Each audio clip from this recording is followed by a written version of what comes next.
Hello students, स्वागत है आप सबका मैथमेटिक्स के इस वीडियो में, जिसमें हम लोग क्लास 10th का मैथमेटिक्स कर रहे हैं। और उसमें हमने स्टार्ट किया था कोऑर्डिनेट ज्योमेट्री, जिसे हम लोग हिंदी में निर्देशांक ज्यामिति कहते हैं। और इसमें हमने सबसे पहले दूरी सूत्र सीखा, उस पर एक्सरसाइज 7.1 की। और उसके बाद हमने सेक्शन फार्मूला पढ़ा, विभाजन सूत्र पढ़ा, और उस पर आधारित एक्सरसाइज 7.2 हम लोग कर रहे हैं। इससे पहले वाले वीडियो में हमने स्टूडेंट्स क्वेश्चन नंबर 1 से लेकर 7 तक समाप्त कर लिया था। आगे के बचे हुए क्वेश्चन हम लोग आज की वीडियो में करते हैं। तो आइए देखते हैं क्वेश्चन नंबर 8 हमसे क्या कहता है। तो स्टूडेंट्स देखिए, क्वेश्चन नंबर 8 हमसे कहता है, यदि ए और बी क्रम से -2 और -2 और 2 -4 हों तो बिंदु P के निर्देशांक ज्ञात कीजिए ताकि AP = 3/7 AB हो और P रेखाखंड AB पर स्थित हो। तो देखिए स्टूडेंट्स, क्या कह रहा है, इसमें दो बिंदु आपको दे दिया है। एक दिया है A जिसका निर्देशांक है -2, -2, और एक बिंदु है B जिसका निर्देशांक दिया है 2, -4। तो हमसे कह रहा है कि अगर इसको हम AB को मिला दें, AB को क्या कर दें, मिला दें, तो इस पे कोई पॉइंट क्या है, P है। बिंदु P के निर्देशांक ज्ञात कीजिए ताकि AP = 3/7 AB और P रेखाखंड AB पर स्थित हो। तो इस पर कोई आपका बिंदु क्या है, P है। और इस प्रकार है P बिंदु इस प्रकार है कि क्या होता है स्टूडेंट्स, AP जब हम नापते हैं A से लेके P तक, तो ये बराबर आता है 3/7 ऑफ AB, यानी AB का 3/7वां भाग आपका क्या है, AP है। तो हमको इस P का क्या निकालना है, निर्देशांक पता करना है कि इस P का निर्देशांक क्या होगा। तो देखिए स्टूडेंट्स, आप यहाँ पे अंतर विभाजन का सूत्र लगा सकते हैं। ये x1 y1 है, ये x2 y2 है। हमें इस बिंदु का निर्देशांक ज्ञात करना है। तो हमको क्या निकालना पड़ेगा, सबसे पहले अनुपात निकालना पड़ेगा, अर्थात M1 और M2। दैट मीन्स AP कितना है और PB कितना है। तो देखिए कैसे निकालेंगे इसको स्टूडेंट्स, तो हम लोग इसी की सहायता ले लेंगे। देखिए AP = 3/7 AB है, तो इसको हम लिख सकते हैं AP बटे AB = 3/7। ओके स्टूडेंट्स, इस AB को नीचे ले आए, इंटू के रूप में है, तो इधर आएगा क्या हो जाएगा, बट्टे हो जाएगा। अब यहां से स्टूडेंट्स इसको इस प्रकार भी लिख सकते हैं हम लोग, AP बटे इस, देखिए AB को हम लोग AP + PB लिखते हैं, AP + PB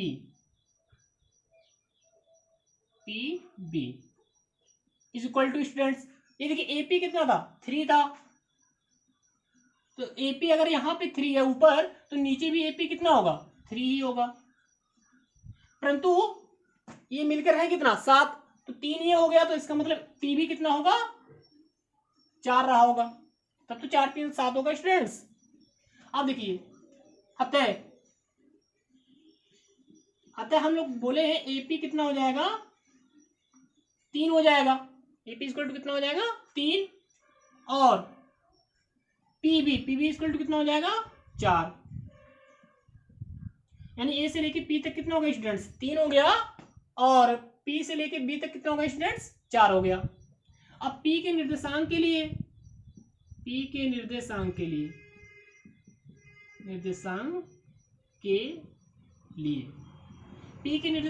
x1 की वैल्यू देखा जाए स्टूडेंट्स कितना हो जाएगा, -2।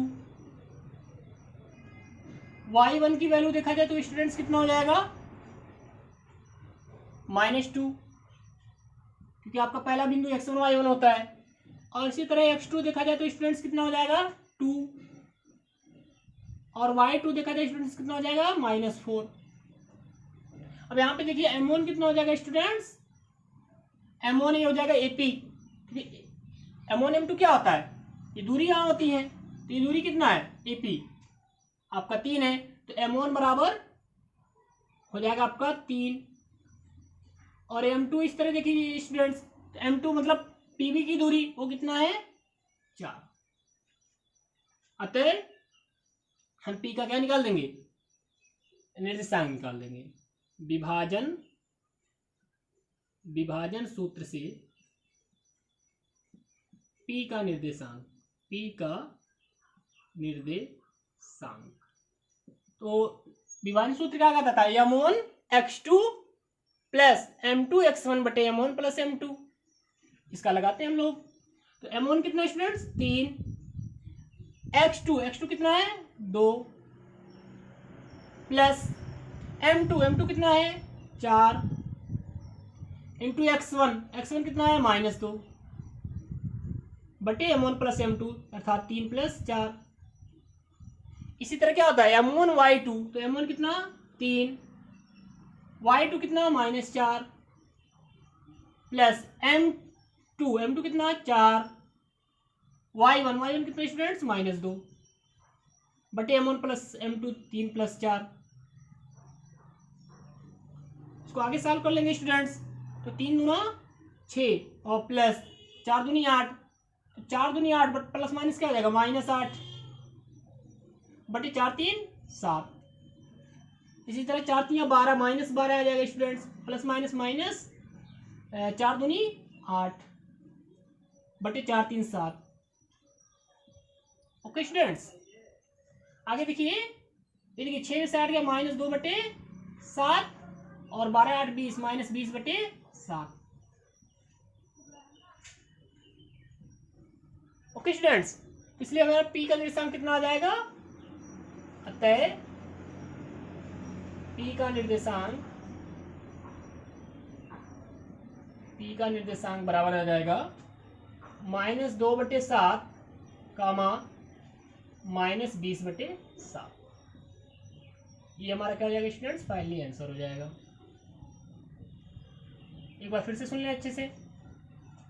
देखिए, आपको ए और बी दो बिंदु दिए गए थे। पी इस रेखा पे कोई बिंदु था और इस प्रकार था कि एपी बराबर 3/7 ए बी था। तो एपी 3/7 ए बी हो गया, इसको हम एपी बटे ए बी लिख सकते हैं। तो यहाँ से हम लोग कैलकुलेट किए तो एपी मिल गया 3, पी भी मिल गया 4। अब पी के निर्देशांक के लिए x1 y1, ये x1 y1 हो गया, तो -2 ये x2 y2 हो गया, तो 2 - 4 m1 आपका ये हो जाएगा 3 और m2 आपका हो जाएगा 4। m1 3 हो गया, x2 2 हो जाएगा, प्लस m2 4 और x1 -2। तो ये देखिए 3 दूनी 6 और 4 दूनी 8 पर -8 हो जाएगा, तो 8 में से 6 गया -2 बटे 7। और यहाँ पे देखिए उसी तरह m1 y2 तो 3 - 4, m2 y1 तो 4 - 2 और इसको करेंगे तो 4 3 12 और 4 दूनी 8 -20 बटे 7। इस प्रकार आपको पी का निर्देशांक क्या मिल जाएगा स्टूडेंट्स, -2 बटे 7 -20 बटे 7। ओके स्टूडेंट्स, देखते हैं next question, question number 9।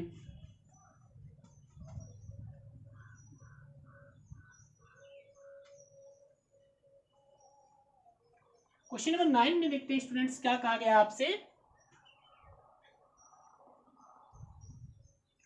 Question number 9 में आपको कहा गया है बिंदुओं A -2, और B 2, 8 को जोड़ने वाले रेखाखंड AB को 4 बराबर भागों में विभाजित करने वाले बिंदुओं के निर्देशांक ज्ञात कीजिए। तो यहाँ पर भी देखिए स्टूडेंट्स, इससे पहले भी हम लोग इस तरह का क्वेश्चन कर चुके हैं। तो आपके पास एक बिंदु है जो कि कितना है स्टूडेंट्स, -2, 2, और एक बिंदु B है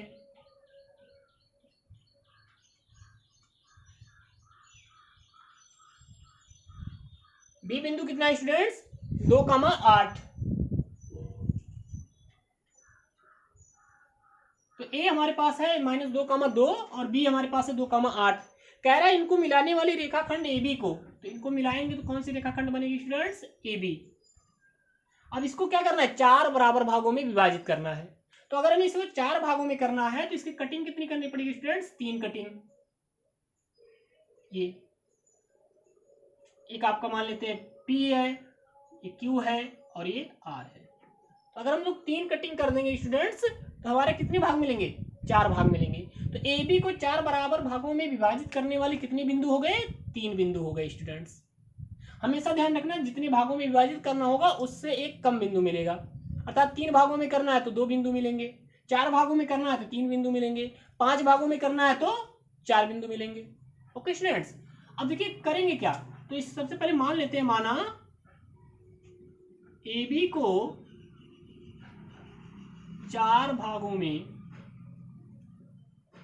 विभाजित करने वाले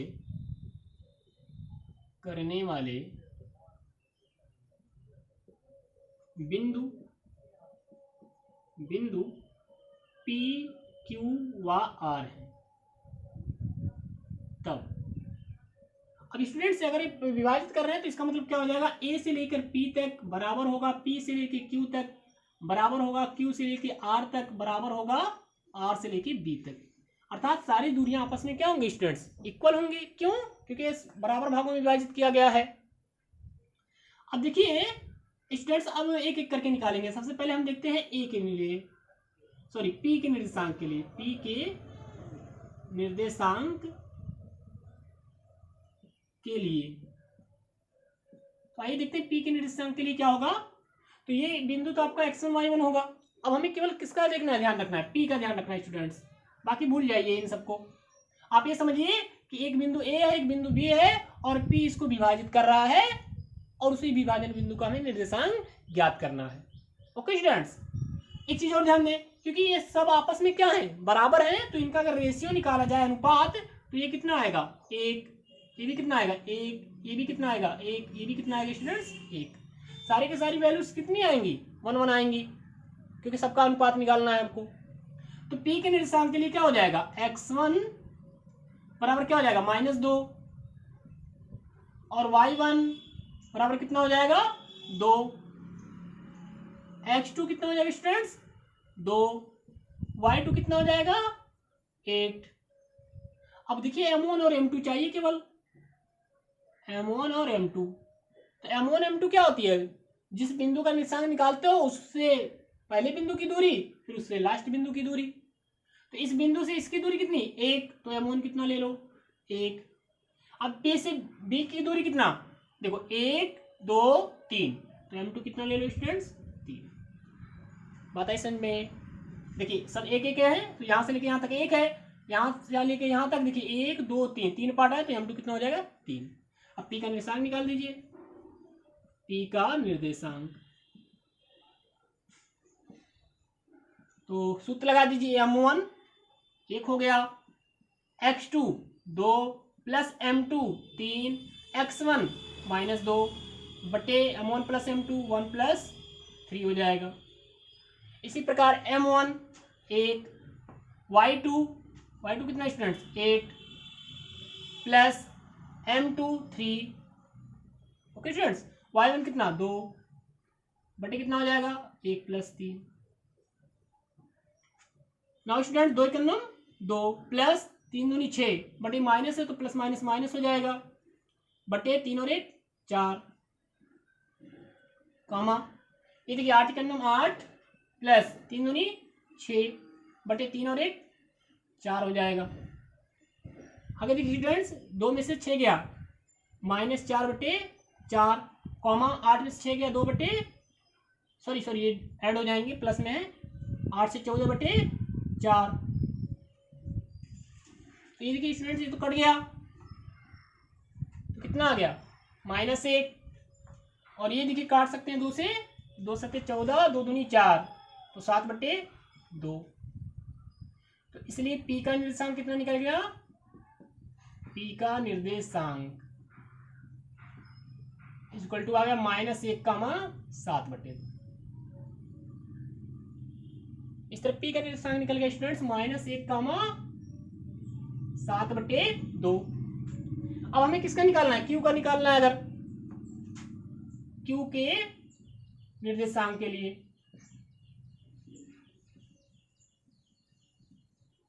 x1 y1 तो वही रहेगा जो पहले था, x2 y2 वही रहेगा स्टूडेंट्स जो पहले था। इस बार M1 M2 चेंज हो जाएगा, x1 y1 क्या रहेगा, -2 2, x2 y2 क्या रहेगा, 2 8। M1 अब किसकी बात कर रहे हो, Q की बात कर रहे हो, तो A से लेके Q तक कितना, 1 2, M2 Q से लेके B तक 1 2। ओके स्टूडेंट्स, अब क्या करना है आपको, Q के निर्देशांक के लिए विभाजन फार्मूले पे रख दीजिए, वैल्यू Q का मिल जाएगा। इसी तरह जब आर का निकालेंगे तो x1 y1 और x2 y2 तो वही रहेगा स्टूडेंट्स। m1 की वैल्यू कितनी हो जाएगी, 1 2 3, m1 आपका 3 हो जाएगा और m2 कितना हो जाएगा 1। ओके स्टूडेंट्स, आई होप आप समझ गए होंगे। क्लियर है? ओके, तो आप इसे नोट करिए और क्यू कंडीशन स्वयं निकालिए, आर कंडीशन स्वयं आप निकालिए। ओके स्टूडेंट्स, तो हम मिटाते हैं और बढ़ते हैं क्वेश्चन नंबर 10 की तरफ।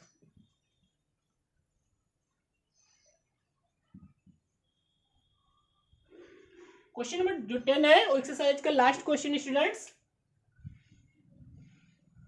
देखिए इसमें क्या कहा गया है, इसमें कह रहा है एक समचतुर्भुज का क्षेत्रफल ज्ञात कीजिए जिसके शीर्ष इस क्रम में है। एक समचतुर्भुज दिया है आपको। समचतुर्भुज क्या होता है स्टूडेंट्स, एक ऐसा चतुर्भुज जिसकी चारों भुजाएं क्या होती हैं, इक्वल होती हैं, उसे हम बोलते हैं समचतुर्भुज। चारों भुजाएं इसकी क्या होंगी, इक्वल। मान लेते हैं इसकी साइड्स क्या है, ए बी सी डी। तो इसका हमें निर्देशांक दिया गया है। निर्देशांक क्या क्या दिया है स्टूडेंट्स, ए 3,0 ले लीजिए, बी कितना हो जाएगा, दूसरा बिंदु आपका 4,5, सी आपका हो जाएगा -1,4 और लास्ट में जो डी है -2,-1। तो स्टूडेंट्स आपके पास एक समचतुर्भुज है जिसके शीर्षों के निर्देशांक आपको दिए गए हैं। शीर्ष 3,0 है, बी का 4,5 है, सी का -1,4 है और डी का -2,-1 है। आपको इस समचतुर्भुज का क्षेत्रफल ज्ञात करना है। तो समचतुर्भुज का क्षेत्रफल क्या होता है स्टूडेंट्स, हाँ हमने 9th की क्लास में पढ़ा था, क्या पढ़ा था, समचतुर्भुज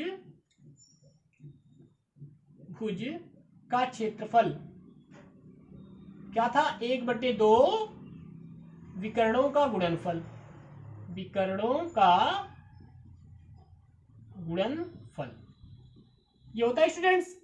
तो हमें क्या निकालना पड़ेगा इसके क्षेत्रफल के लिए, विकर्ण निकालना पड़ेगा। अब विकर्ण यहाँ पे कौन कौन सा है, एक विकर्ण तो ए सी है स्टूडेंट्स, ये आपको ए सी जो दिख रहा है ये एक विकर्ण है, और दूसरा क्या विकर्ण है, ये आपका विकर्ण है बी डी। तो इन दोनों विकर्णों को हम लोग निकालते हैं। अब दोनों विकर्ण निकालना है, मतलब दूरी निकालना है, तो हम लोग इसमें क्या लगाएंगे, दूरी फार्मूला लगाएंगे, डिस्टेंस फार्मूला जो तो हमारा क्या था, रूट ऑफ, याद है आप लोगों को, x2 - x1 का whole square plus y2 - y1 का होल स्क्वायर, ये हमारा दूरी सूत्र होता था। इस क्वेश्चन को करने के लिए एक सूत्र ये लगाएंगे जिसकी सहायता से हमें विकर्ण मिलेगा, और फिर एक सूत्र ये लगाएंगे जिसकी सहायता से हमें क्षेत्रफल मिलेगा। ओके स्टूडेंट्स, तो आइए स्टार्ट करते हैं। तो सबसे पहले निकालते हैं विकर्ण AC की लंबाई। चलिए निकाल लीजिए स्टूडेंट्स। सूत्र आप वही लिखेंगे, x2 - x1 का whole square plus y2 - y1 का होल स्क्वायर। तो हम क्या निकाल रहे हैं, AC। तो देखिए स्टूडेंट्स यहाँ पे x2 कितना है, -1, x1 कितना है 3 का होल स्क्वायर हो जाएगा, प्लस y2 कितना है स्टूडेंट्स 4, माइनस y1 कितना है स्टूडेंट्स 0 का होल स्क्वायर। तो ये आ गया -3 और -1, -4 हो जाएगा का होल स्क्वायर और प्लस 4 का होल स्क्वायर। तो स्टूडेंट्स ये कितना हो गया, 16 प्लस 16, दैट मीन्स कितना हो गया, ये रूट में 32 हो गया, और रूट से बाहर निकालोगे तो 4 रूट कितना आ जाएगा स्टूडेंट्स, 2 आ जाएगा। तो हमें विकर्ण AC मिल गया। उन्हें क्या निकालेंगे, विकर्ण BD की लंबाई, BD की लंबाई, विकर्ण BD निकाल दीजिए। तो ये रहा B और ये रहा D। तो इसमें x2 कितना -2, x1 कितना 4 का होल स्क्वायर प्लस y2 कितना -1, y1 कितना 5 का होल स्क्वायर हो जाएगा स्टूडेंट्स। ना ये देखिए 4 और 2 6, क्योंकि दोनों माइनस में जुटेंगे तो 6 का स्क्वायर 36, और प्लस ये -1 -5 -6, तो -6 का स्क्वायर 36। तो ये भी स्टूडेंट्स देखिए कितना आ गया, रूट में 72 आ गया, और इसको अगर बाहर निकाला जाए तो 6 रूट कितना आएगा 2। तो इस प्रकार हमें विकर्णों की लंबाई क्या क्या मिल गई, विकर्ण AC की लंबाई मिल गई 4 करड़ी में 2 और विकर्ण BD की लंबाई मिल गई हमको 6 करड़ी में 2। अब हमें निकाल देना इसका क्षेत्रफल। तो आइए क्षेत्रफल निकाल देते हैं इसका।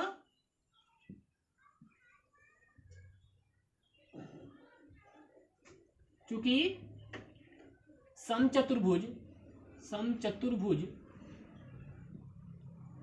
का क्षेत्रफल इज इक्वल टू होता है 1/2 विकर्णों का गुणनफल।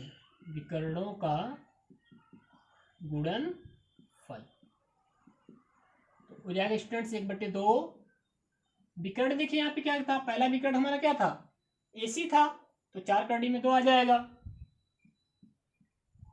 गुणे दूसरा हमारा BD था, 6 करड़ी में 2 आ जाएगा। इस प्रकार 1/2, देखिए 6 चौक 24 हो गया स्टूडेंट्स, और √2 का गुणा √2 से करेंगे, रूट हट जाएगा, 2 आ जाएगा, इस 2 से 2 कैंसिल आउट, तो कितना आ गया 24। अब इसका कोई मात्रक तो दिया नहीं है, तो क्या लगाएंगे, वर्ग मात्रक, क्योंकि क्षेत्रफल है तो वर्ग होता है ये, अब जो भी मात्रक रहता। तो इस प्रकार समचतुर्भुज का क्षेत्रफल कितना हो जाएगा, 24 वर्ग मात्रक। इसलिए समचतुर्भुज का क्षेत्रफल इज इक्वल टू 24 वर्ग मात्रक। तो स्टूडेंट्स एक बार फिर से सुन लीजिए कैसे हमने किया है इसको। हमें समचतुर्भुज का क्षेत्रफल निकालना था और शीर्ष दिए थे, तो समचतुर्भुज का क्षेत्रफल हम अच्छी तरीके से जानते हैं 9th के क्लास से ही कि 1/2 विकर्णों का गुणनफल होता है। तो हम क्या करेंगे, इसके साथ ऐसे विकर्ण निकाल लेंगे। अब विकर्ण निकालने के लिए क्या यूज करेंगे, डिस्टेंस फार्मूला, दूरी सूत्र। तो हमने दूरी सूत्र से विकर्ण निकाला, 4 करड़ी में 2 और 6 करड़ी में 2, वैल्यू रख दी, 6 चौक 24, करड़ी में 2 का गुणा करड़ी में 2 से हुआ 2 है, 2 से 2 कैंसिल हो जाएगा, 24 वर्ग मात्रक। इस प्रकार हमारा समचतुर्भुज क्षेत्रफल कितना आ गया, 24 वर्ग मात्रक। ओके स्टूडेंट्स, तो इस प्रकार आपकी एक्सरसाइज 7.2 समाप्त होती है स्टूडेंट, जो कि किस पे आधारित थी, सेक्शन फार्मूले विभाजन सूत्र पे आधारित थी। आगे की चर्चा हम लोग नेक्स्ट वीडियो में करेंगे, जिसमें हम लोग सीखेंगे त्रिभुज का क्षेत्रफल ज्ञात करना, जो कि हमारे इस चैप्टर का लास्ट टॉपिक होगा कि अगर शीर्ष दिए हों तो त्रिभुज का क्षेत्रफल कैसे निकाला जाता है। तो इसकी चर्चा करेंगे हम लोग नेक्स्ट वीडियो में। तब तक के लिए धन्यवाद।